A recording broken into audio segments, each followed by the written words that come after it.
today I'm here to give you some reading tips for psychology. So, as you may know, in this course you read a lot, like a lot. So I really recommend you have a good English.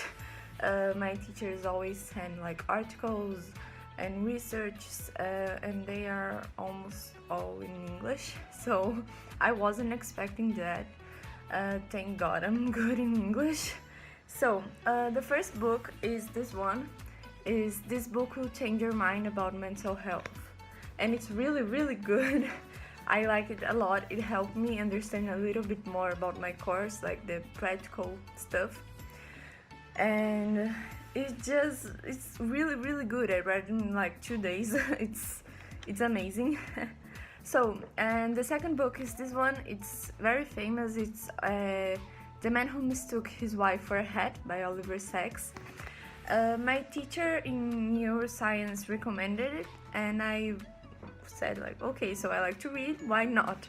And it helped me a lot to understand the subject a lot. He writes in like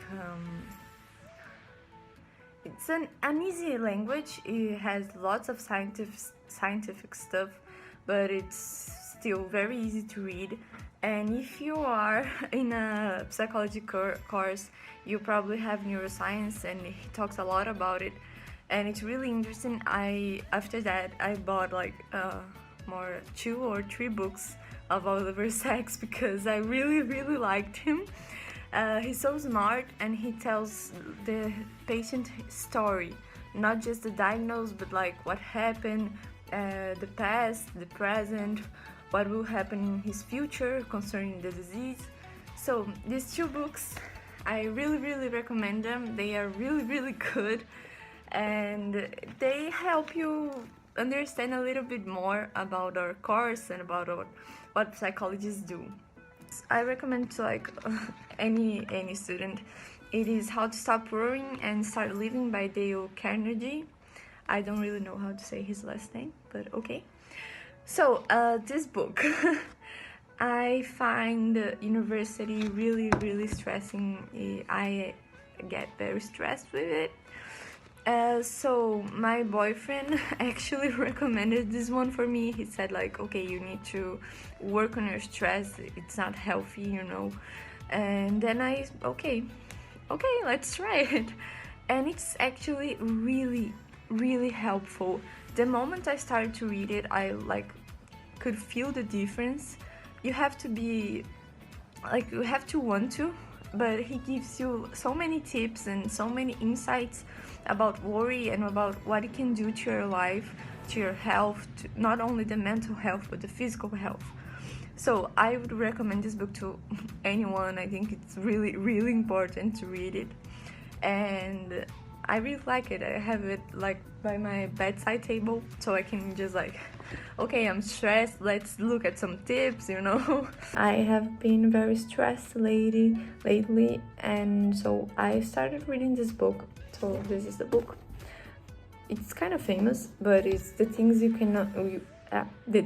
can see only when you slow down. It has been so helpful. In this book they teach you stuff like to really slow down. The Marshmallow Test by Walter Mischel. So this one, actually I had to read it to do, it was like a synthesis of the book for a subject, theories of personality. But I think it's so interesting. Like, it teaches so many things about how you think of the world, how you can like see the world from a new perspective, and how it can help you. And I think it's really interesting. It talks a lot about self-control, and it's such an easy read, you know. You can read it in like 3 days if you want to. I took like a week to read it because I had to make appointments, and you know, because it was for a synthesis. So, but it's so interesting. I really liked it. I'm so happy I had to read it actually. It's Emotional Intelligence by Daniel Goleman. So it's kind of a big book, this version at least. It doesn't have many pages, but the letter is so tiny. but it was really worth it. We talked about Goldman in a subject in last semester, which was intelligence, and we talked about emotional intelligence, and I was very interested by it. So I decided to, study a little bit more about it.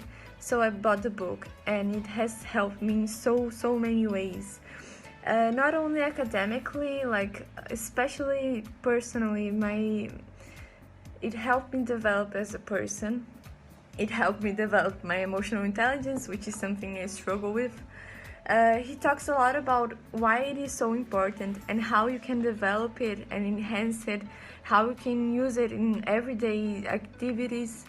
So I think this book is really life-changing. It was an amazing book to read. It's by Pio Abreu. It's called Como Tornar-se Doente Mental, or in English, How to Become Mentally Ill. And it's really funny. You have to be kind of mature to read it and take it in a funny way and not very seriously, because he talks how to become paranoid, and he talks like, okay, so you have to start by doing this and then that, and then people will start saying this and that. He really gives you like a guide to become mentally ill. So like it has to be read in a funny way and not a serious way. But it was really nice to read it. I had fun, and this one helped me get insights about mental health and mental illness. So yeah, I really enjoyed this, and I hope you like it too.